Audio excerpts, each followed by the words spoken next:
Now, before I start anything I got to say, no matter what you hear me say, no matter what piece of information I lay out in front of you, please tag that with "cause of God." My life is covered with grace and favor. You know, Bishop Jakes told me one time, when you got favor on your life, no matter what you thrown into, you're going to always rise to the top. All of this that I have is really because of the grace of God. Now, I'm going to tell you something. You got to have a tremendous work ethic. In other words, you got to have a lot of dog in you. You really do, man, if you want to be successful, because it's going to be a lot of trying times. So you have to have a tremendous work ethic. Hard work works. Working really hard is what successful people do. Faith without works is dead. You go to church and you learn all these scriptures, but then you don't apply none of them to your life. I maxed out 3-4 scriptures to get here. I kid you not. I'd love to tell you I'm the funniest person ever lived, but I ain't. I'd love to tell you I'm the greatest entertainer, but I ain't. But listen, man, everything you have, everything we have in this world, somebody imagined it. Your real life, the one God really got for you, is in your imagination. It is not in your current situation. And if you've been living like that, you have then restricted yourself to a commonality that is really not yours. Let me tie that to a scripture. You've all heard this, right? Faith is the substance of things hoped for and the evidence of things not seen. All that means is in the beginning, you just hope something pop off. I was hoping I would get on TV. I wrote it on a piece of paper when I was 10, I want to be on TV. The problem I had when I wrote it at 10 was I suffered from a severe stuttering problem. But when I wrote it on the paper, it wasn't factual. It was just hoping. Faith is the substance of things that you hope for. You just hope something jump. And then you're supposed to start believing then, because now it turns into faith. What is the evidence of things not seen? Your imagination really is.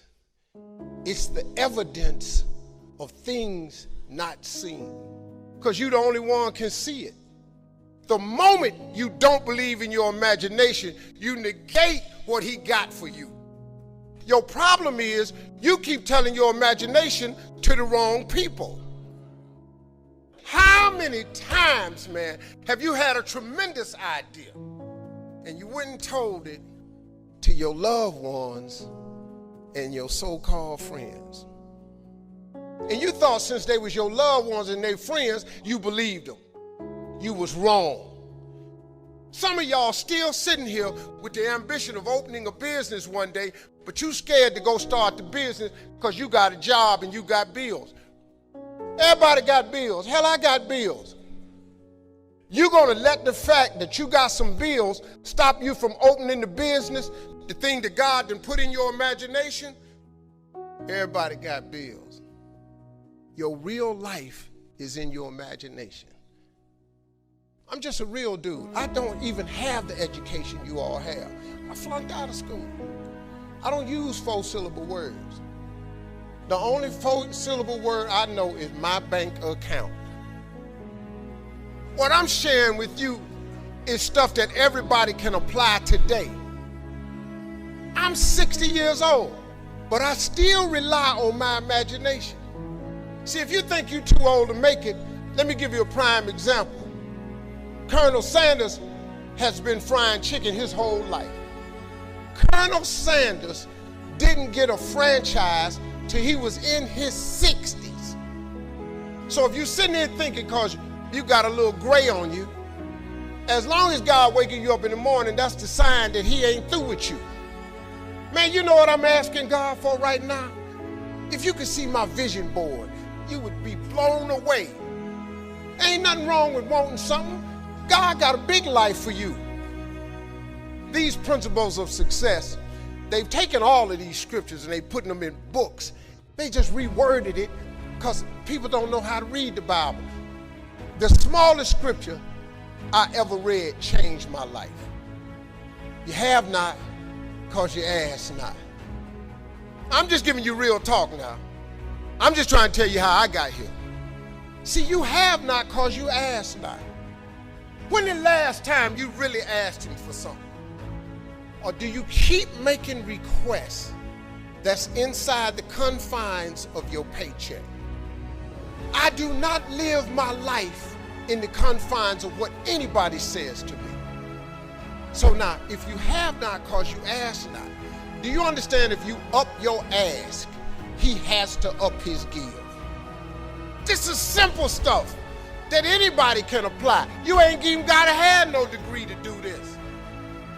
You can start this today and change your whole game, because you're gonna need grace and favor anyway. But you gotta ask for something. This ain't a magic trick, man. I have asked God for some tremendous stuff. Everything he hasn't given to me is on the way. I have no doubt about it. Can I tell you what really prompted this thinking in me? When I was homeless, I lived in a car for 3 years. 3 years I lived in my car. So I used to fish all the time to eat. So I used to stop at lakes and ponds and just fish. Hey, get away from here. Stop fishing here. I just get run off.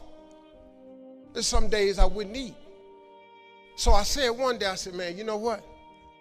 One day, man, I'm gonna get myself some land. So fast forward, God bless me. I get on TV when I'm 38. They gave me my money.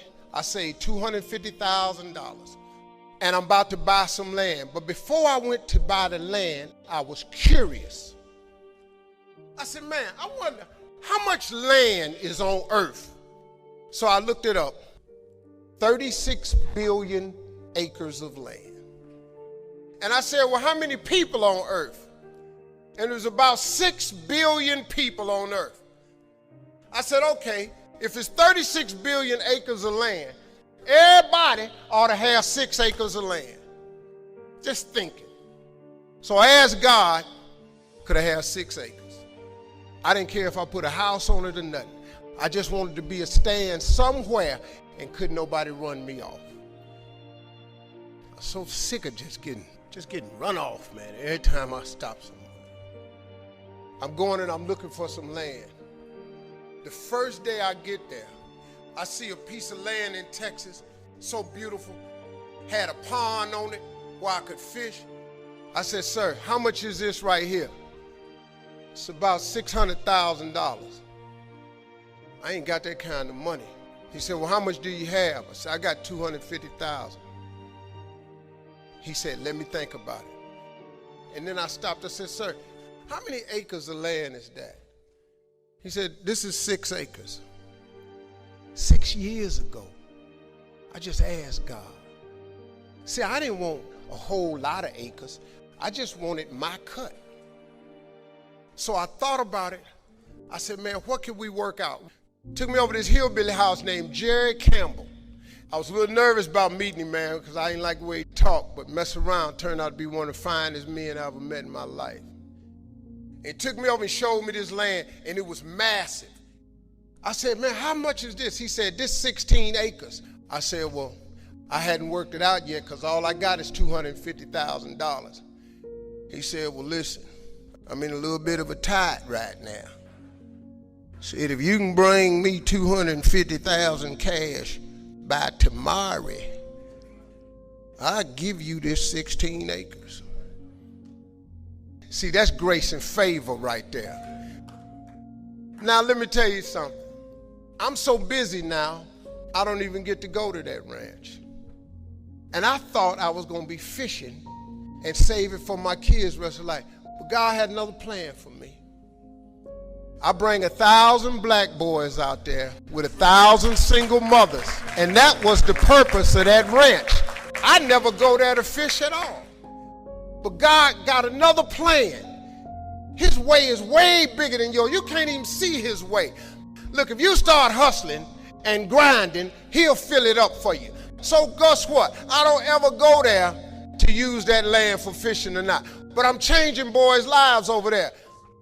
You know how many houses I got now? The point I'm making to y'all is, you have not because you ask not. See, my story is really a story about faith. You know, faith into action equals manifestation. I come out the dirt. I have no college degree, but when I speak at colleges and stuff, I tell people, number one thing in your world is not your education, it's your dream. So what you dreaming about, y'all? Why would you not go and see what God really got for you before you leave this world? If I was you, before I leave this world, I'd go see what God really got for me.